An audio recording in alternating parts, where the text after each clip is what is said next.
Hello friends, அஸ்ஸலாமு அலைக்கும். நாங்கள் இன்றைக்கி ஈஸியான மெத்தடில் நல்ல டேஸ்ட்டாக அரபு நாட்டில் நல்ல ஃபேமஸான புகாரி ரைஸ் எப்படி செய்கிறேன்னு தான் பார்க்க போகிறோம். நீங்கள் இதுதான் ஃபஸ்ட் டைம் ட்ரை பண்ணுறேன்றாலுமே இதே இன்க்ரீடியன்ட் அளவுகளை வச்சு இதே மெத்தடுக்கு நீங்கள் ட்ரை பண்ணினேன்றால் நல்ல பர்ஃபெக்டாகவே வரும். இது செய்கிறதுக்குமே மிச்சம் இன்க்ரீடியன்ட் தேவைப்படாது. கொஞ்சம் இன்க்ரீடியன்ட் இருந்தாலுமே நல்ல பர்ஃபெக்டாக செஞ்சுடலும். வாங்க ஃப்ரெண்ட்ஸ், இப்போ இது நாங்கள் எப்படி செய்கிறேன்னு பார்ப்போம். புகாரி ரைஸ் செய்கிறதுக்கு கட்டாயம் நீங்கள் இந்த மசாலாவை ஃபஸ்ட்டு கரைச்சிட்டு இருக்கணும். இந்த மசாலா ஆட் பண்ணி நீங்கள் செய்யக்குள்ள தான் அந்த புகாரி ரைஸில் ஃப்ளேவர் வரும். நான் இதில் கருவேப்பட்டை 10 கிராம், ஏலக்காய் 10 கிராம், பெருஞ்சீரகம் 10 கிராம் எடுத்துக்கிறேன். கராம்பும் சீரகமும் 5 கிராம் வாரத்துக்கு எடுத்துகிட்டு, காஞ்ச கொச்சிக்காய் ஒரு 2 கிராம் அளவுக்கு எடுத்துக்கிறேன். நல்லா உரப்பான கொச்சிக்காண்டால் நீங்கள் ஒரு 2 கிராம் எடுங்க. அப்படி இல்லை உரப்பு இல்லாமல் இருந்துச்சுன்னா ஒரு 5 கிராம் எடுத்தாலும் ஓகே. இதில் மிளகும் எட் பண்ணி வறுத்து எடுத்துக்கணும். இன்றைக்கி மிளகு காய் இல்லாத சொல்லி பவுடர் தான் எட் பண்ணேன். நீங்கள் மிளகு காய் இருந்ததுனால அதுவும் 5 கிராம் எட் பண்ணிட்டு இதனால் இந்த மாதிரி ஸ்டவை லோ ஃப்ளேமில் வச்சுட்டு கொஞ்சம் இந்த மாதிரி ரோஸ்ட் பண்ணி எடுத்துக்கோங்க. இன்க்ரீடியன்ட் அளவுகள் எல்லாம் டிஸ்கிரிப்ஷன் லிங்க் கொடுக்குறேன், செக் பண்ணி பாருங்கள். இது ஒரு 5 மினிட்ஸ்க்கு நான் ரோஸ்ட் பண்ணி எடுத்தாச்சு. இப்போ இதை அப்படியே கொஞ்சம் ஆற விடணும். இது நல்லா கூலானதுக்கு அப்புறமா இதை பவுடர் பண்ணி எடுக்கிறேன். இந்த மசாலா எங்களுக்கு எல்லாம் தேவைப்படாது. இதில் ஒரு 1 டேபிள் ஸ்பூன் அளவுக்கு தான் நான் இன்றைக்கி எட் பண்ண போகிறேன். பாருங்கள், இது இந்த மாதிரி நல்லா பவுடர் பண்ணி எடுத்துக்கணும். நான் ஏற்கனவே சொல்லியிருந்தேன் மிளகு காய் எட் பண்ணலேண்டு. அதுக்கு பதிலாக நான் மிளகு பவுடர் 1 டேபிள் ஸ்பூன் எட் பண்ணிட்டு இதில் மிக்ஸ் பண்ணி வைக்கிறேன். இப்போ இது இந்த மாதிரி மிக்ஸ் பண்ணி வச்சதும் இதை அப்படியே ஒரு பொட்டலோனில் போட்டு இதை அப்படியே ஸ்டோர் பண்ணி வைக்கிறேன். இது மிச்ச நாளைக்கு உங்களுக்கு வச்சு யூஸ் பண்ணலையும் ஏற்கனவே சொல்லியிருந்தேன். இந்த மசாலா உங்களுக்கு புகாரி ரைஸுக்கும் இல்லை மஜ்பூஸ் ரைஸுக்குமே யூஸ் பண்ணலும். ஏற்கனவே மஜ்பூஸ் ரைஸ் ரெசிபி எப்படி செய்கிறேன்னு போட்டிக்கிறேன். உங்களுக்கு அந்த ரெசிபி பார்க்கணும் அப்படின்னாலும் டிஸ்கிரிப்ஷனில் லிங்க்கை கொடுக்குறேன், செக் பண்ணி பாருங்கள்.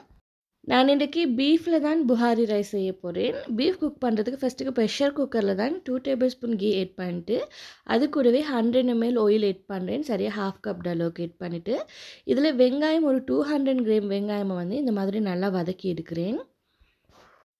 இதில் கருவேப்பட்டை 1 எட் பண்ணிட்டு பே லீஃப் 3 எட் பண்ணுறேன். ஸ்டார் 3, பச்சை கொச்சிக்காய் 3. இதில் ட்ரை லெமன் தான் 1 எட் பண்ணேன். உங்கள்கிட்ட ட்ரை லெமன் இல்லைன்றால் சும்மா நார்மலாக லெமனை தோலோடையே 1/2 கட் பண்ணிவிட்டு எட் பண்ணுங்கள். 1/2 லெமன் எட் பண்ணினால் போதும். நல்லா பழுத்த தக்காளியை பார்த்து 200 கிராம் தக்காளி இதில் கட் பண்ணி வச்சுக்கிறேன். இப்போ இதை நாங்கள் சும்மா வாட்டர் எட் பண்ணாமல் மிக்ஸி ஜாரில் போட்டு அரைச்சிட்டு இந்த மாதிரி நல்ல பேஸ்ட்டாக எட் பண்ணணும். இந்த வெங்காயம் லைட்டாக வதங்கி வந்ததுக்கப்புறமா தான் இந்த அரைச்சி வச்சுருந்து தக்காளியை எட் பண்ணி இதை நல்லா மிக்ஸ் பண்ணி விட்டுறேன்.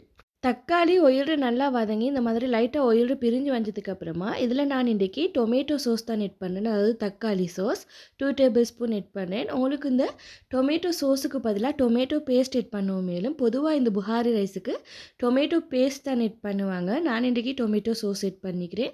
நீங்கள் டொமேட்டோ பேஸ்ட் எட் பண்ணுறேன்றாலுமே ஒரு 2 டேபிள் ஸ்பூன் அளவுக்கு எட் பண்ணினால் போதும். லாஸ்ட்டுக்கு இந்த மாதிரி பீஃபை எட் பண்ணி லைட்டாக இந்த மாதிரி நல்லா மிக்ஸ் பண்ணி விட்டுன்னு இந்த பீஃப் ஒரு கொதிச்சு வரணும். இது சரியாக 500 கிராம் பீஃப் இந்த மாதிரி நல்லா கொதிச்சு வரக்குள்ள இதில் 1.5 டீஸ்பூன் சால்ட் எட் பண்ணிவிட்டு மிளகு ஒரு 1/2 டீஸ்பூன் எட் பண்ணுறேன். இது கூடவே 1/4 டீஸ்பூன் மஞ்சள் எட் பண்ணிட்டு ஏற்கனவே அரைச்சி வச்சுருந்த புகாரி மசாலா 1 டேபிள் ஸ்பூன் எட் பண்ணுறேன். இதுக்கு நீங்கள் வேறொரு மசாலாவும் எட் பண்ண தேவையில்லை, புகாரி மசாலா மட்டும் எட் பண்ணினாலே போதும். இப்போ இந்த மாதிரி நல்லா மிக்ஸ் பண்ணி விடுறேன். இப்போ இதே எட் பண்ணதுக்கப்புறமா இந்த மாதிரி கொஞ்சம் நல்லா மிக்ஸ் பண்ணி எடுத்துக்கிறேன். நாங்கள் இதில் ஜிஞ்சர் கார்லிக் பேஸ்ட்டும் ஃபஸ்ட்டுக்கே எட் பண்ணி வதக்கியிருக்கணும். எனக்கு ஃபஸ்ட்டுக்கே எட் பண்ணுறதுக்கும் மறந்துட்டுது, லாஸ்ட்டுக்கு தான் எட் பண்ணியிருந்தேன். நீங்கள் இந்த ஆயிலில் தக்காளி எட் பண்ணதுக்கப்புறமா ஜிஞ்சர் கார்லிக் பேஸ்ட்டும் எட் பண்ணுங்கள். லாஸ்ட்டுக்கு நீங்கள் உங்களோட உரப்புக்கு ஏற்ற மாதிரி பார்த்துட்டு சில்லி பவுடர் எட் பண்ணுங்கள். நான் இதில் ஒரு 1 டீஸ்பூன் சில்லி பவுடர் எட் பண்ணி இந்த மாதிரி நல்லா மிக்ஸ் பண்ணி விடுறேன். இப்போ இந்த பீஃப் குக் பண்ணுறதுக்கு 3 கப் அளவுக்கு வாட்டர் எட் பண்ணேன். சரியாக 750 ml. இந்த பீஃப் எந்த அளவுக்கு இருக்குதோ அதை விட கொஞ்சம் கூடுதலாக நீங்கள் வாட்டர் எட் பண்ணிவிட்டு இதை நல்லா மிக்ஸ் பண்ணிவிட்டு இதை குக் பண்ணி எடுத்தால் போதும். இது ஒரு 30 மினிட்ஸ்க்கு நாங்கள் ப்ரெஷர் குக்கரில் தான் குக் பண்ணி எடுக்க போகிறோம். நான் ஏற்கனவே சொல்லியிருந்தேன் இல்லையா, ஜிஞ்சர் கார்லிக் பேஸ்ட்டை நீங்கள் தக்காளியோட கூட போடுங்க. தக்காளி எட் பண்ணதுக்கப்புறமா நான் லாஸ்ட்டுக்கு தான் எட் பண்ணியிருந்தேன் இன்றைக்கி. இதை அப்படியே ப்ரெஷர் குக்கரில் லிட்டை மூடிட்டு அப்படியே குக் பண்ணுறதுக்கு வைக்கிறேன். இது ஒரு 30 மினிட்ஸ்க்கு நல்லா குக் ஆகி வரட்டும். பீஃப் அப்படியே குக் பண்ணுறதுக்கு வச்சதோடைய நான் ரைஸையும் ஊற வச்சுட்டேன். சரியாக 500 கிராம் ரைஸ் இருக்கும். இது சரியாக 2 கப் அளவுக்கு எடுத்துக்கிறேன். இப்போ இது ஒரு 30 மினிட்ஸுக்கு இது ஊறி வரணும். நல்லா வாஷ் பண்ணிவிட்டு இதை நான் வாட்டர் எட் பண்ணி இதை ஊற வச்சுக்கிறேன். இங்கால வந்து கேரட்டையும் ப்ளம்ஸையும் நாங்கள் கொஞ்சம் லைட்டாக வதக்கி எடுக்கணும். அதுக்கு இதில் ஒரு 3 டேபிள் ஸ்பூன் அளவுக்கு ஆயில் ஆட் பண்ணிட்டு இந்த ஆயில் ஹீட் ஆனதுக்கப்புறமா கேரட் ஆட் பண்ணேன். இந்த கேரட் சரியாக வந்து 150 கிராம் அளவுக்கு எடுத்துக்கிறேன். இந்த மாதிரி நீட்டமாக கொஞ்சம் தடிப்பமாக கட் பண்ணி எடுத்துக்கோங்க. இப்போ லைட்டாக வதங்கினால் போதும். ஒரு 3 மினிட்ஸ் இதை வதக்கி எடுத்தாலுமே போதும். இந்த புகாரி ரைஸுக்கு பொதுவாக எல்லாருமே இந்த மாதிரி தான் கரெக்டாக நீட்டமாக கட் பண்ணிட்டு எட் பண்ணுவாங்க. இது பார்க்குறதுக்குமே ரைஸுக்குமே லேட் பண்ணக்குள்ள நல்லா அழகாகவும் இருக்கும். இதோட ரைஸ் சாப்பிடக்குள்ளைக்கும் நல்ல டேஸ்ட்டாக இருக்கும். ஓவராக நீங்கள் இந்த கேரட்டை வதக்கிட வேணாம். ஒரு அரை பச்சைக்கு மாதிரி தான் இதை வதக்கி எடுத்துக்கணும். நீங்கள் இன்றைய தான் என்னோடய வீடியோ ஃபஸ்ட் டைம் பார்க்குறேன்டா நீங்கள் இது வரைக்கும் சப்ஸ்கிரைப் பண்ணாட்டி ப்ளீஸ் ஃப்ரெண்ட்ஸ் சப்ஸ்கிரைப் பண்ணிட்டு சைடில் இருக்கிற பெல் ஐக்கனை ப்ரெஸ் பண்ணி அதில் ஆல் அப்படின்ற ஆப்ஷனையும் ப்ரெஸ் பண்ணிவிடுங்க. அப்போ தான் நான் ஷேர் பண்ணுற எல்லா ரெசிபியும் உங்களுக்கு வீடியோவில் ஃபஸ்ட்டில் வந்து காட்டும். இந்த கேரட் வந்து கொஞ்சம் லைட்டாக வதங்கிட்டு வர கொள்ளைக்கு வந்து நான் இதில் ப்ளம்ஸ் எட் பண்ணேன். ப்ளம்ஸ் வந்து ஒரு 75 கிராம் அளவுக்கு மாதிரி எட் பண்ணிக்கிறேன். ப்ளம்ஸும் இந்த புகாரி ரைஸுக்கு கொஞ்சம் கூடுதலாக எட் பண்ணணும். அப்போ தான் இந்த ரைஸ் இன்னும் நல்ல டேஸ்ட்டாக இருக்கும். நீங்கள் ப்ளம்ஸ் செட் பண்ணதுக்கு அப்புறமாவும் இந்த மிச்ச நேரத்துக்கு நீங்கள் வதக்க தேவையில்லாமல் ஒரு 1 மினிட்ஸுக்கு வதக்கினாலே போதும். ப்ளம்ஸ் லைட்டாக கொஞ்சம் ஊதி வரும் பலூன் மாதிரி. அதோட அப்படியே ஸ்டவ் ஆஃப் பண்ணிட்டு இதை அப்படியே வேறு எடுத்து வைங்க ஆறுறதுக்கு. இது நல்லா ஆறுனதுக்கு அப்புறமா நாங்கள் லாஸ்ட்டுக்கு தான் இது ரைஸுக்கு மேலே எட் பண்ணணும்.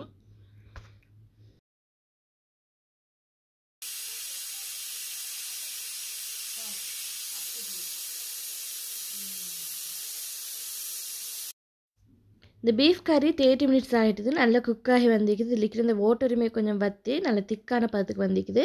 இந்த பீஃப் இப்போ நாங்கள் வேறையாக எடுக்கணும். பீஃபை வேறையாக எடுத்துகிட்டு லைட்டாக ரோஸ்ட் பண்ணி எடுக்கணும். இந்த மாதிரி எல்லா பீஃபையும் நான் வேறையாக எடுக்கிறேன்.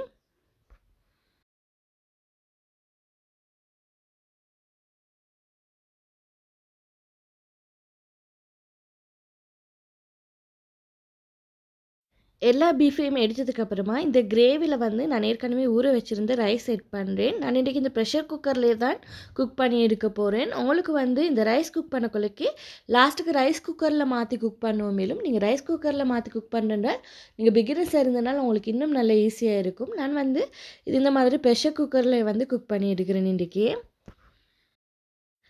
எல்லா ரைஸையும் மேட் பண்ணதுக்கப்புறமா இதில் ஏற்கனவே லைட்டாக வதக்கி வச்சுருந்தேன் அந்த கேரட்டையும் மேட் பண்ணேன். கேரட் எல்லாம் மேட் பண்ண வேணாம்.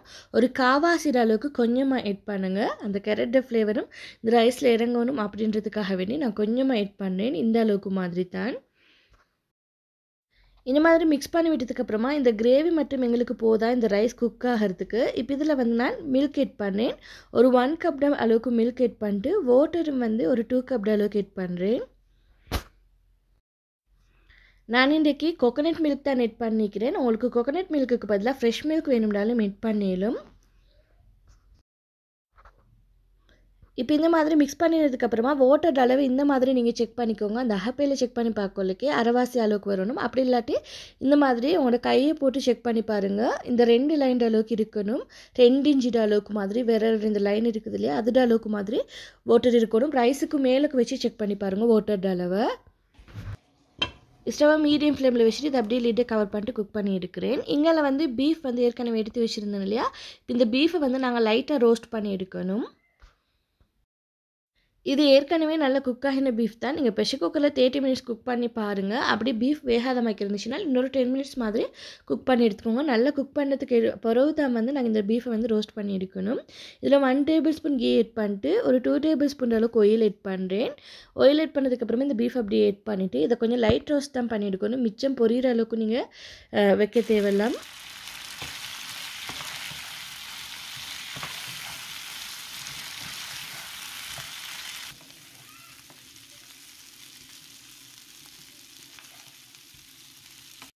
இது ஒரு 5 மினிட்ஸ்க்கு ரோஸ்ட் பண்ணி எடுத்துக்கிறேன். பாருங்கள் இந்த மசாலாவெல்லாம் வற்றி லைட்டாக பொரிஞ்ச மைக்கு வந்துக்குது. இது அப்படியே வேறே எடுத்து வைக்கிறேன். லாஸ்ட்டுக்கு இது ரைஸுக்கு மேலே எட் பண்ணணும். ஸ்டவ் மீடியம் ஃப்ளேமில் வச்சுட்டு தான் இதை குக் பண்ணி எடுக்கிறேன். பாருங்கள் இந்த ரைஸ் இப்போ நல்லா கொதிச்சு வருது. இந்த மாதிரி நல்லா மிக்ஸ் பண்ணிவிட்டு இதில் இருக்கிற இந்த வாட்டர் எல்லாம் நல்லா வற்றி நல்லா குக் ஆகி வரணும்.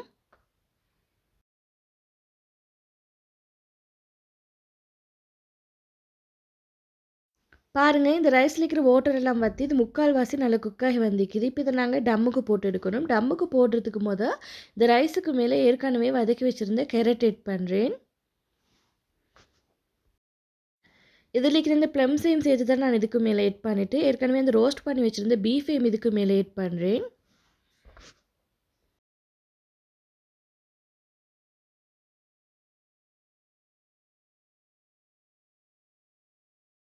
இதுக்கு மேலேயும் கொஞ்சமாக கேரட் ஆட் பண்ணிவிட்டு இதை அப்படியே மூடி வச்சுட்டு இது டம் போடுறதுக்காக வேண்டி ஸ்டவ்வை நல்லா லோ ஃப்ளேமில் வச்சுட்டு இந்த மாதிரி ஒரு தவா ஒன்று வச்சுட்டு அதுக்கு மேலே தான் இந்த மாதிரி பொட்ஸை வச்சு நான் டம்மில் போட்டு எடுப்பேன். இது ஒரு 15 மினிட்ஸுக்கு இந்த மாதிரி மூடி வச்சு இதை குக் பண்ணி எடுத்தாலே போதும். இது சரியான பதத்துக்கு நல்லா குக் ஆகி வந்திருக்கும். இப்போ 15 மினிட்ஸ் ஆனதுக்கப்புறமா நான் இந்த பிடியே ஓப்பன் பண்ணி பார்க்குறேன். பாருங்கள், இந்த ரைஸ் வந்து சரியான பதத்துக்கு நல்லா குக்காகி வந்திருக்குது. இந்த மாதிரி பிளேட்டுக்கு மேலே நான் இந்த பீஃபையும் கேரட்டையும் வைக்கொன்றதுக்காக வேண்டி ஃபஸ்ட்டுக்கே நான் இது ரெண்டையும் வேறு எடுத்து ஒரு சைடுக்கு வச்சுட்டு இது இந்த மாதிரி நல்லா ரைஸை மிக்ஸ் பண்ணி விடுறேன். இவ்வளோதான் ஃப்ரெண்ட்ஸ். இந்த புகாரி ரைஸ் நல்ல சரியான பதத்துக்கு நல்லா பெர்ஃபெக்டாகவே குக்காகி வந்திருக்குது. இதோட ஃப்ளேவரும் நல்ல டேஸ்ட்டாகவே இருந்துச்சு. நீங்களும் கட்டாயம் ட்ரை பண்ணி பாருங்கள். இது நல்ல பெர்ஃபெக்டாக வரும். இந்த ரெசிபி உங்களுக்கு பிடிச்சிருந்ததுன்னா ப்ளீஸ் ஃப்ரெண்ட்ஸ் லைக் பண்ணுங்கள், ஷேர் பண்ணுங்கள், கமெண்ட் பண்ணுங்கள். மறக்காமல் சப்ஸ்கிரைப் பண்ணிட்டு சைடில் இருக்கிற பெல் ஐக்கானை ப்ரெஸ் பண்ணிவிடுங்க. இன்க்ரீடியன்ட் அளவுகள் எல்லாம் டிஸ்கிரிப்ஷனில் கொடுத்துக்கிறேன். செக் பண்ணி பாருங்கள். தேங்க்ஸ் ஃபார் வாட்சிங்.